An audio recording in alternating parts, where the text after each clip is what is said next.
Hey QQ, aujourd'hui je vous retrouve pour vous présenter 7 soirs dans mon assiette. C'est parti!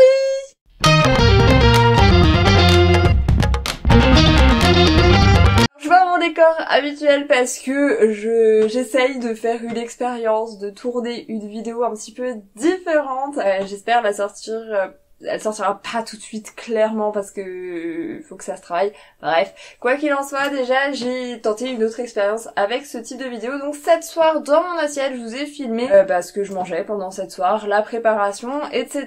J'ai testé un nouveau format avec un format voix off. J'espère vraiment que ça va vous plaire. N'hésitez pas à me dire en commentaire que vous en avez pensé, si ce genre de vidéo peut vous intéresser. En tout cas, je me suis beaucoup amusée au niveau du montage. J'ai bien aimé l'expérience. Après, je sais pas si je referai ça tous les 4 matins parce que ça demande beaucoup de boulot. Et on commence sans plus tarder avec la vidéo.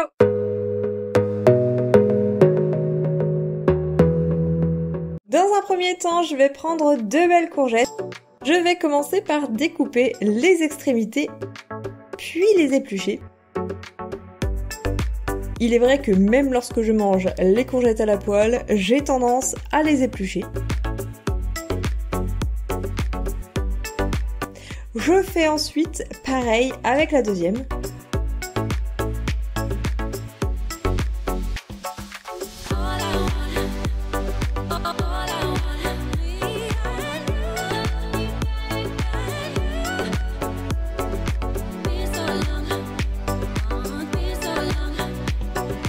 Je retire bien évidemment toutes les pelures de ma planche à découper.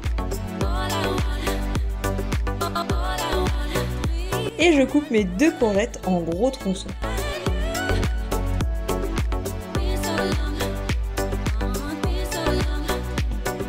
Je récupère alors une casserole et je mets mes morceaux de courgettes ainsi découpés.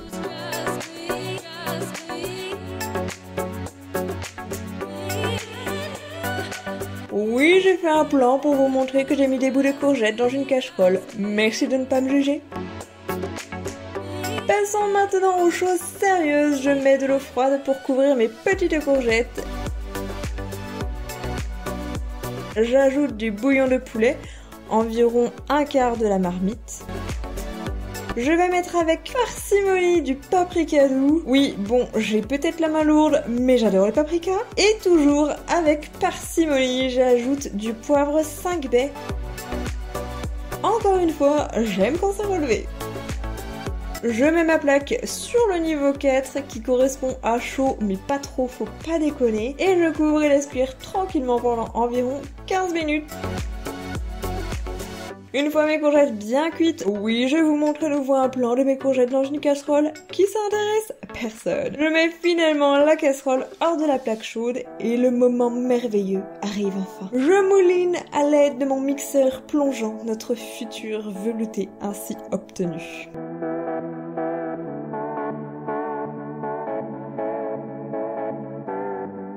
J'ajoute de la crème fraîche épaisse. Oui, toujours avec parcimonie, mais j'aime trop la crème et je mouline à nouveau pour obtenir une texture onctueuse et mousseuse. Je mets le tout dans un bol. J'accompagne mon velouté d'une tartine de pain char préalablement toasté sur laquelle j'ai mis du fromage aux noix de mon retour de course. Je vous laisse aller voir dans le petit i et je vous souhaite un bel appétit.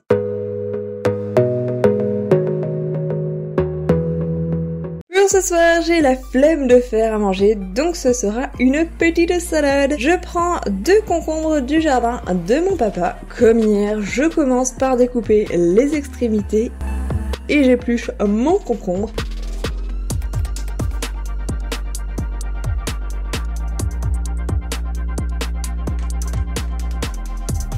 Je fais évidemment pareil avec le second.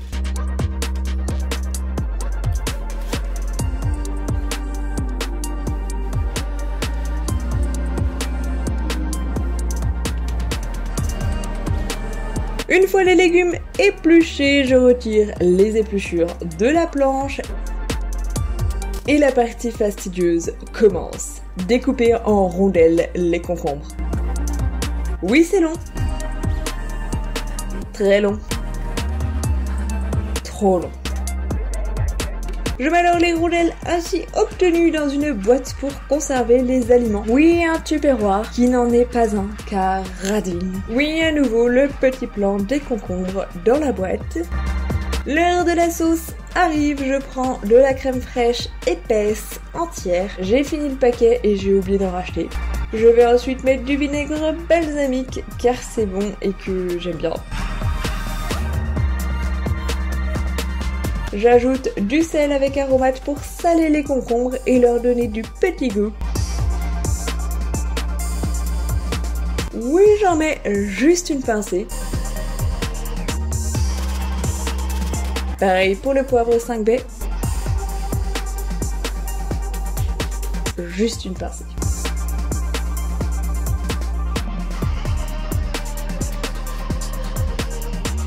Il est temps de mélanger nos ingrédients.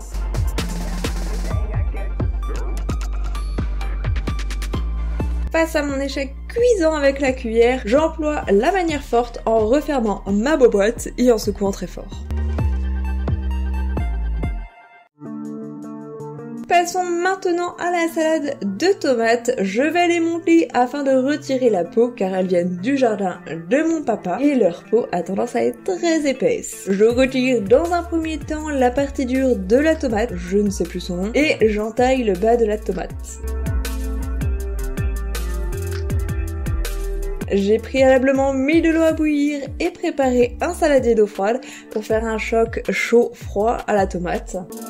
Je les plonge quelques secondes afin de ne pas cuire la tomate.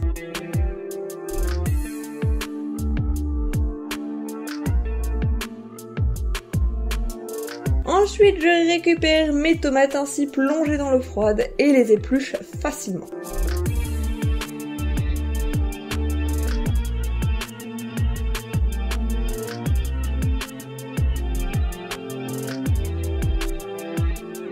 Je les coupe ensuite en gros cubes et les mets dans un bol de côté car je ne vais pas tout manger ce soir. Je prends le temps de nettoyer ma planche à découper. Je prends une mozzarella classico-classique. J'en garde la moitié et la coupe en gros cubes.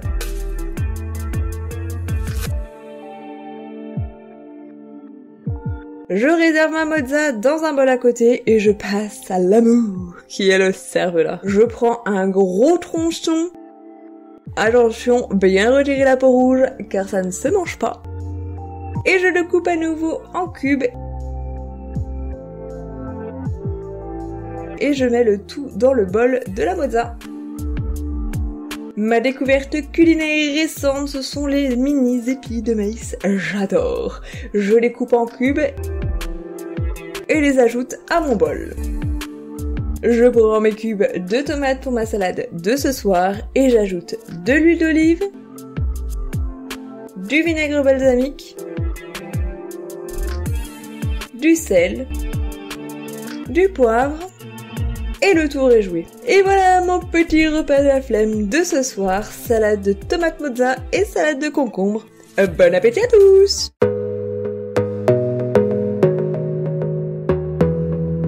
Bon, ce soir, c'est le soir de la flemme totale. J'ai fini le travail assez tard, donc je vais au plus simple. Je vais commencer par prendre des frites au four. Petite parenthèse, je préfère des frites de taille classique aux tailles allumettes car j'aime quand il y a du fondant dans les patates. Je vais prendre le temps d'étaler mes frites pour qu'elles puissent bien croustiller et bien griller. Pour la partie légumes, je vais prendre un petit gratin de légumes de Saint-Éloi qui vient de mon retour de course. Et ensuite, je vais prendre des chipots aux herbes parce que j'adore les saucisses et j'adore les chipots. Je mets la plaque ainsi obtenue dans mon four préalablement préchauffé à 200 degrés pour 20 à 25 minutes. Et voilà le résultat sans aucun effort. Tout est cuit en même temps et économie de vaisselle car juste ajouter le papier sulfurisé. Je mets un peu de sel sur les frites uniquement car le reste est suffisamment assaisonné. Et voilà, une belle assiette de la flemme que je décline par des galettes de légumes ou d'autres sortes de patates. Bon appétit à tous, moi je vais me régaler.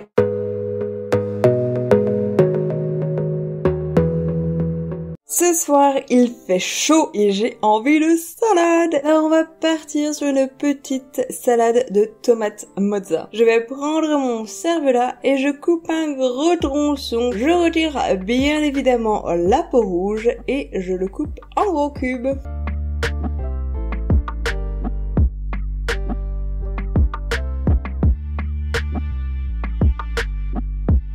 Of course, je mets le tout dans un bol. Et c'est un plan qui est hyper important. Je prends ensuite la demi-mozza que j'avais mis de côté l'autre soir. Oui, je me souviens déjà plus de la date. Et sans surprise, je la coupe en gros dés. Et bien sûr, je mets le tout dans le bol. On aime les plats en bol. Et je termine cette salade avec les tomates que j'avais mis de côté l'autre soir et je transfère le tout dans le bol de ma mozza et de mon cervelas. Et cette fois-ci pour la sauce, on part sur de la sauce blanche spéciale crudité.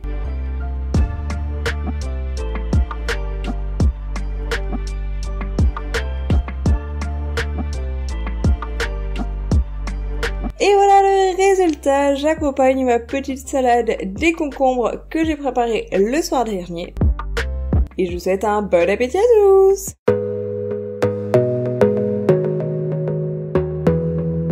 Pour ce soir, je vais préparer un délicieux saumon avec fondu de poireaux et du riz. Je vais commencer par le riz. Pour ça, je remplis une casserole d'eau froide. Je mets un petit morceau de marmite de bouillon de poule car ça donne du goût et ça sale le riz en même temps et puis parce que j'aime bien en fait.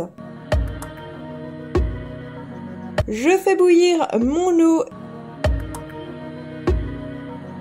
Pour ce soir, je vais finir ma boîte de riz long en sachet. Normalement, je prends du riz taille, mais celui-ci est moins cher et vous connaissez le couplet. Radine un jour, radine toujours. Je plonge alors mon sachet de riz dans l'eau bouillante pour 10 minutes. Et là, la supercherie prend fin. Je vais prendre mon saumon fondu de poireaux de la marque Marie que j'avais acheté lors de mon retour de course parce que flemme. Et je mets le tout au micro-ondes pour 6 minutes 30. Une fois mes aliments cuits et chauds, je prends un grand bol et je vais découper en essayant de ne pas brûler le sachet de riz et le mets dans le bol. Oui, normalement c'est pour 2 personnes, mais j'avais trop faim. Et je fais de même avec le saumon.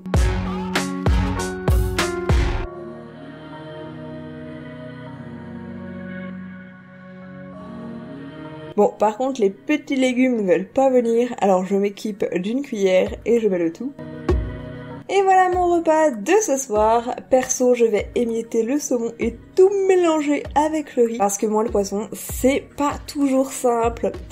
Bon appétit à tous!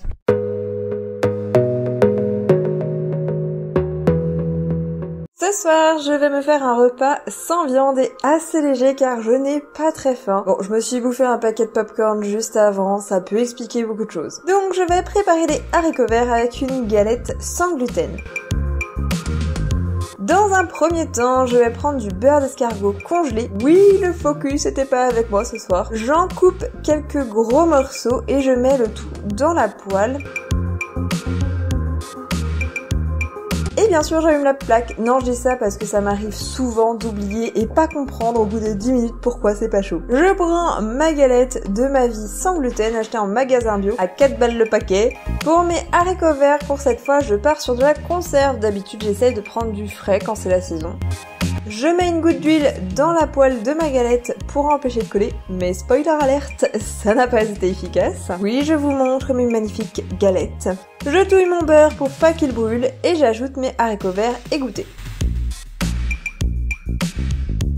Je mets ma galette dans la poêle et fais en sorte que le gras de l'huile se répartisse dessus, d'où le fait qu'elle visite un peu la poêle. Je mets du poivre, 5 baies et du sel dans mes haricots verts.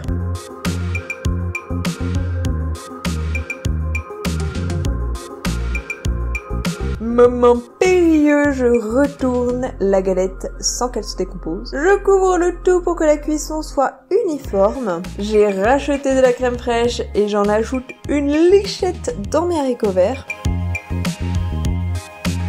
Je touille à nouveau.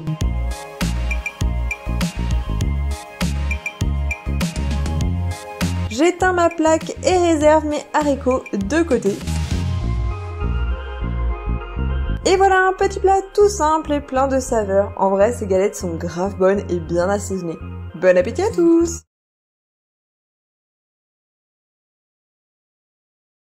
Ce soir, je vais faire une recette de potatoes sans potatoes. C'est une recette qui vient de la vidéo Mes recettes de la flemme 2.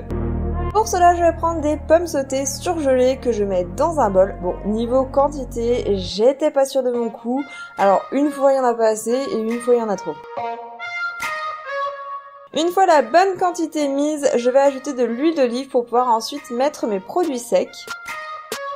Je m'équipe évidemment de mon poivre que je mets de façon généreuse car j'adore ça.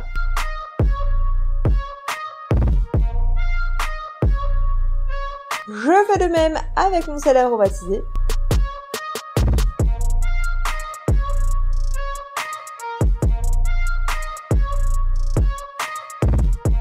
Je vais évidemment mettre une lichette de paprika, juste un peu.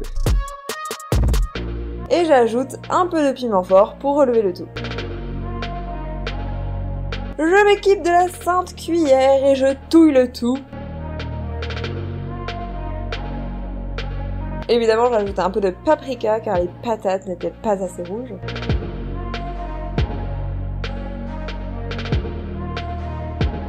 Une fois ma préparation prête, je mets le tout de côté et je m'équipe de ma grille de cuisson recouverte d'un papier sulfurisé et je déverse mes patates ainsi obtenues.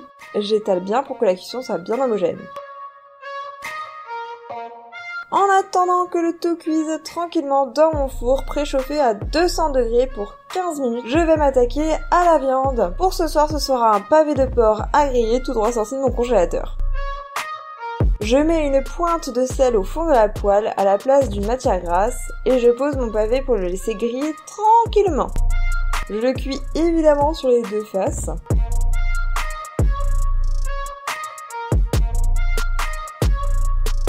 J'ajoute un petit peu de poivre. Une fois mon porc cuit, j'ajoute de la crème fraîche et je badigeonne mon pavé pour qu'il soit délicieux.